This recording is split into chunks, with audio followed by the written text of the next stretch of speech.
L'amour pour le Japon, il date de 2008, quand le Japon m'a sollicité pour venir les aider à préparer un dossier de candidature pour accueillir la Coupe du Monde.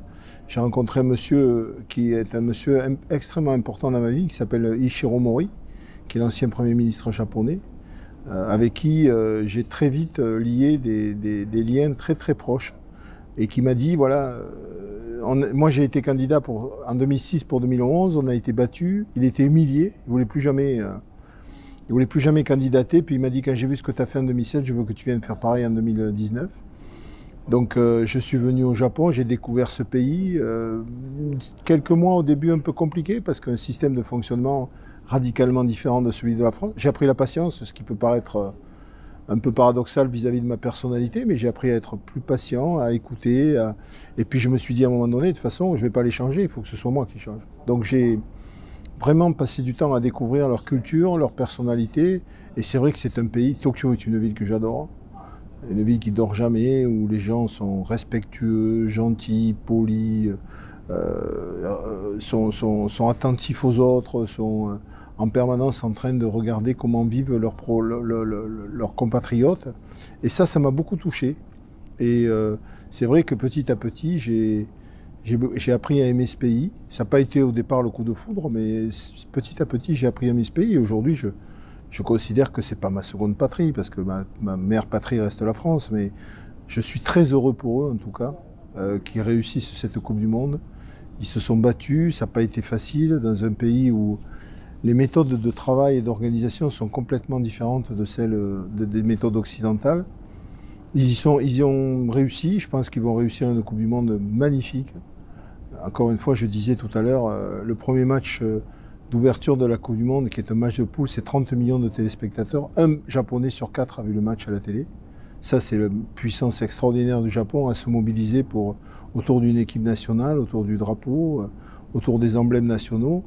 Et voilà, je suis plus que ravi et fier d'avoir un petit peu participé à cette aventure, de les avoir aidés à construire cette Coupe du Monde. Et je leur souhaite, pour la fin de la compétition, le plus de réussite possible.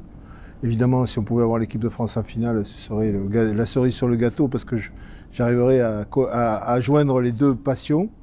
Mais je leur souhaite beaucoup de choses. Et puis surtout que derrière, le rugby, que ce soit au Japon et en Asie, puisse avoir l'impact qu'ils en attendent. Le modèle est quand même radicalement différent, la structure de la société est différente, le mode de fonctionnement est différent, la situation du pays est différente. Par exemple ici, la sécurité, c'est quelque chose de très simple. Nous, on sait que la sécurité en 2023 sera un sujet important. Donc on a pas mal de différences. Ce que j'aimerais reproduire en France, c'est la capacité des Japonais à nettoyer les stades après les matchs, à trier le plastique, à trier les bouteilles, à être exemplaires dans leur position de citoyen. Ça, c'est quelque chose que je rêverais de reproduire en France. Je ne sais pas si je vais y arriver, mais en tout cas, je voudrais essayer d'expliquer aux Français que ça fait partie de notre acte citoyen, que de respecter les infrastructures, les environnements et les gens. Oui, après c'est le grand sprint. C'est-à-dire que là, on a commencé il y a 18 mois, j'ai l'impression que c'était hier, mais les 4 ans qui viennent, là, ça va se passer à une vitesse incroyable. Donc il faut être très attentif à la planification, au respect des échéances, parce que tu peux très vite te retrouver dans des situations où le temps prend le pas sur toi, et là, si c'est le cas, tu es un peu en danger. Non, c'est le seul stade. Les autres stades sont quasiment tous signés. Nice signe cette semaine et Nantes le 4 octobre, Paris le 30 octobre. Toulouse, le débat se situe surtout au niveau des travaux nécessaires pour remettre le stadium dans des normes qui soient acceptables pour accueillir un événement de la taille d'une Coupe du Monde. Ah, alors c'est presque un partenariat naturel, parce que la région Occitanie, c'est probablement la première région de rugby en France, 20% du nombre de licenciés, puis elle va des bords du Rhône jusqu'au bord de la mer, enfin sur la côte atlantique. Donc une région de culture rugby, une région très attachée aux valeurs de ce sport, et notamment aux valeurs d'intégration, aux valeurs éducatives qu'on partage complètement avec la région, et qu'on va structuré et développé pour faire que cette région accueille dans les meilleures conditions le monde et peut-être l'équipe japonaise en camp de base.